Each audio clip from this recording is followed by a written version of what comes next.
It's Wednesday, September 11th, 2024, and we are 54 days away from the election. Welcome to today's Make It Make Sense mini episode. I'm Grant Harms. Well, last night was fight night in America, the very first presidential debate, and maybe the only presidential debate between Kamala Harris and Donald Trump.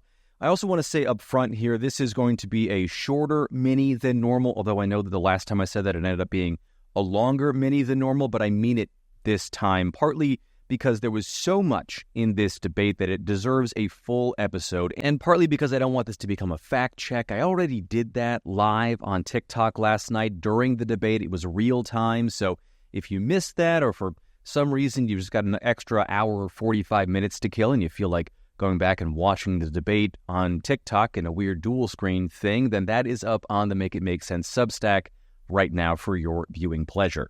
Okay. But let's get going on the debate here. Right from the get-go, things were tense. The two did not shake hands at the center of the stage, which is the normal thing to do. Now, Trump and Biden didn't do it at their last debate, which was sort of unusual, but the two really do not like each other.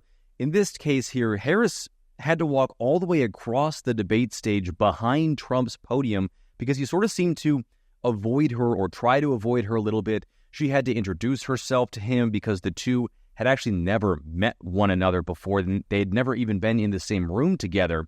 So that was tense and odd right from the jump.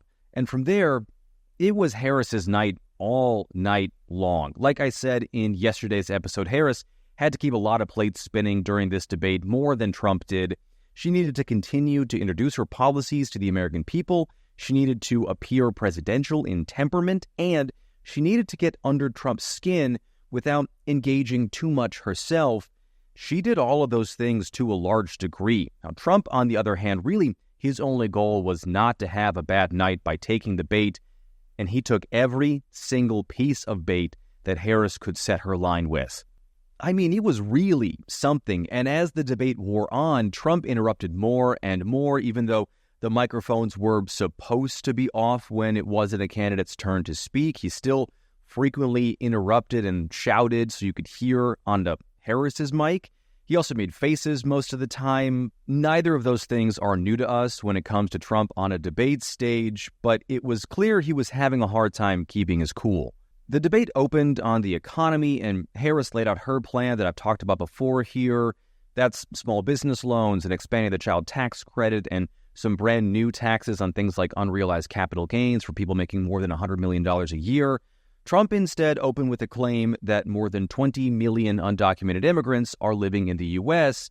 Now, he really wanted to take a strong stance on immigration. Republicans feel like that is Harris's and Democrats' weakest issue. It's also their strongest issue, right behind the economy, although it might overtake the economy in some polls with people because people tend to like Harris's new economic plan. That's kind of neither here nor there because there was no evidence of Trump's claim that 20 million undocumented immigrants are currently living in the U.S. The best estimates that we have, including this one from Pew, is really more like 11 million undocumented immigrants. I will say, too, here that lying was common from Trump, and that got worse as the night went on.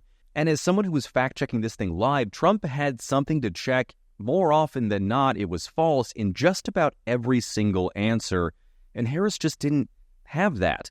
And I know that's tough to hear for those of you who are Republicans or are Trump voters, but that's how it went last night. Trump got rattled, and when he gets rattled, he tends to fly off the handle.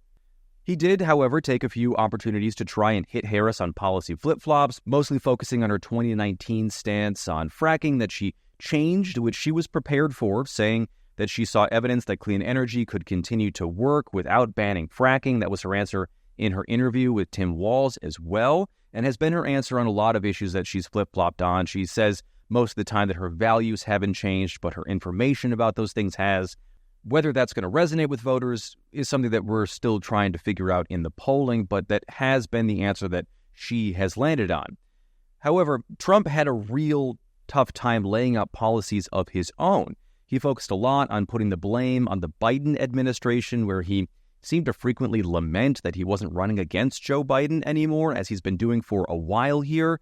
There were also some pretty stunning moments for him, too, including which he refused to say twice that he wanted Ukraine to win the war. He refused to say and seemed to not remember saying that he lost the 2020 election just in a podcast interview last week, and a moment where he seemed to not remember saying that Harris was black and then bumbled his way through that answer.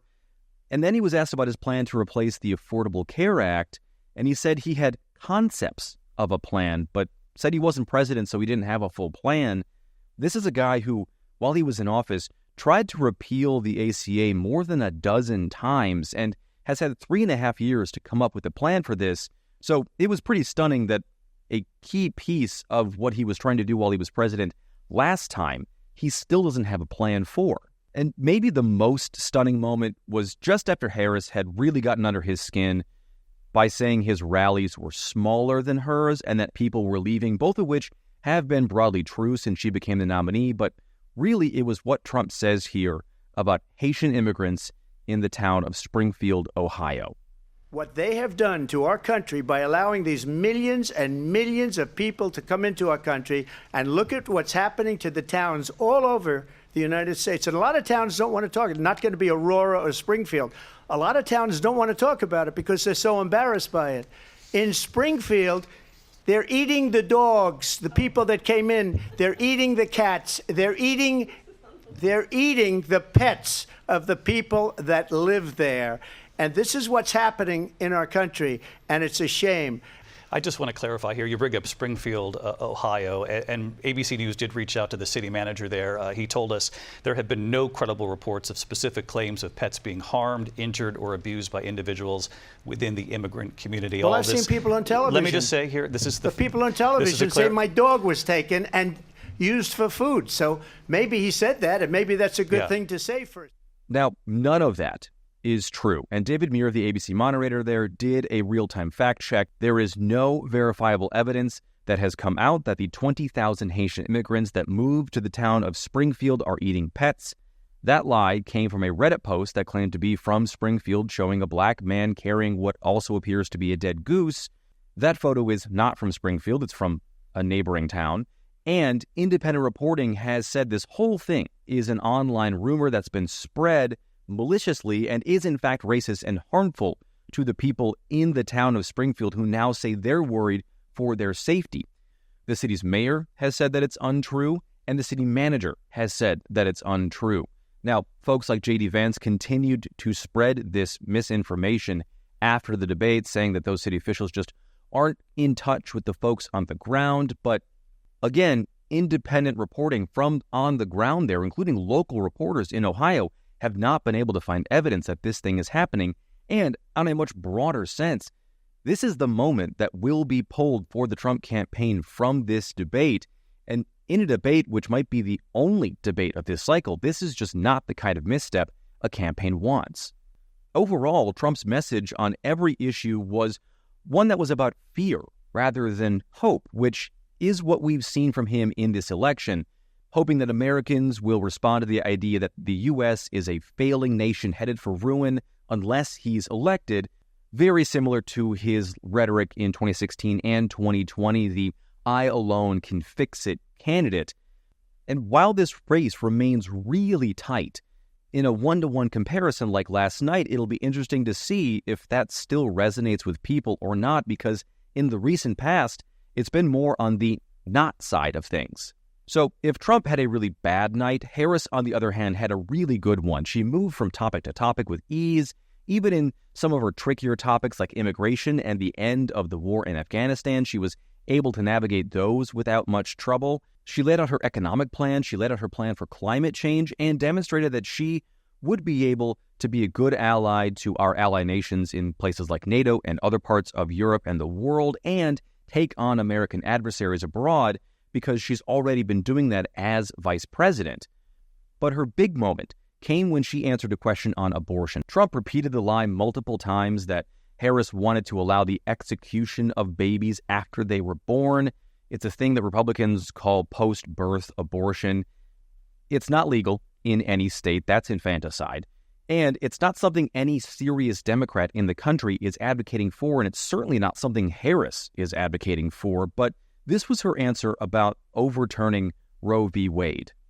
rightly mentioned, nowhere in America is a woman carrying a pregnancy to term and asking for an abortion. That is not happening. It's insulting to the women of America. And understand what has been happening under Donald Trump's abortion bans. Couples who pray and dream of having a family are being denied IVF treatments. What is happening in our country? Working people, working women who are working 1 or 2 jobs, who can barely afford childcare as it is, have to travel to another state to get on a plane sitting next to strangers to go and get the health care she needs. Barely can.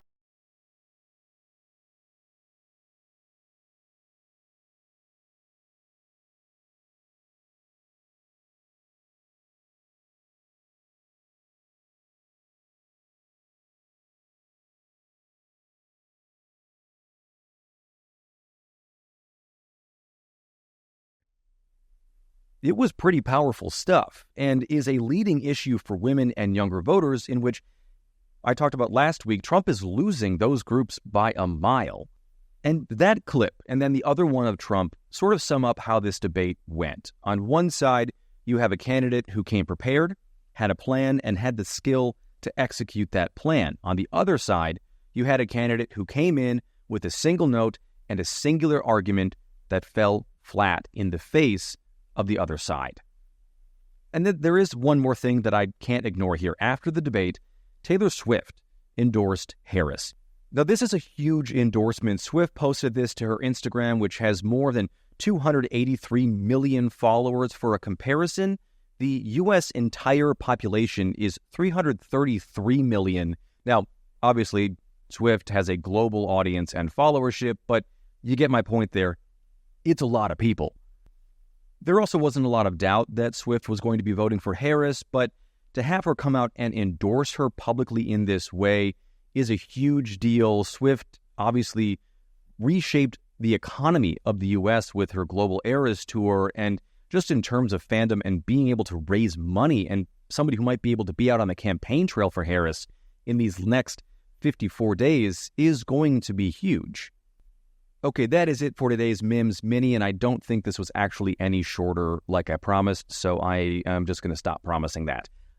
Please rate and review the podcast if you haven't already. If this is your first time listening, welcome, and make sure you hit the follow button so you don't miss out on any of these episodes in your feed. If you're watching on YouTube, like and subscribe so this show ends up in your recommendations. Please share the show on social media. It's Mims News Pod. It's MIMS News Pod. It's all one word on every platform. And if you do want to go and check out that real-time fact check from last night's debate, it is up right now on the Make It Make Sense Substack. A link to that Substack is in the description of this episode below. Thank you so much for listening. I'm Grant Herms, and I'll talk to you tomorrow.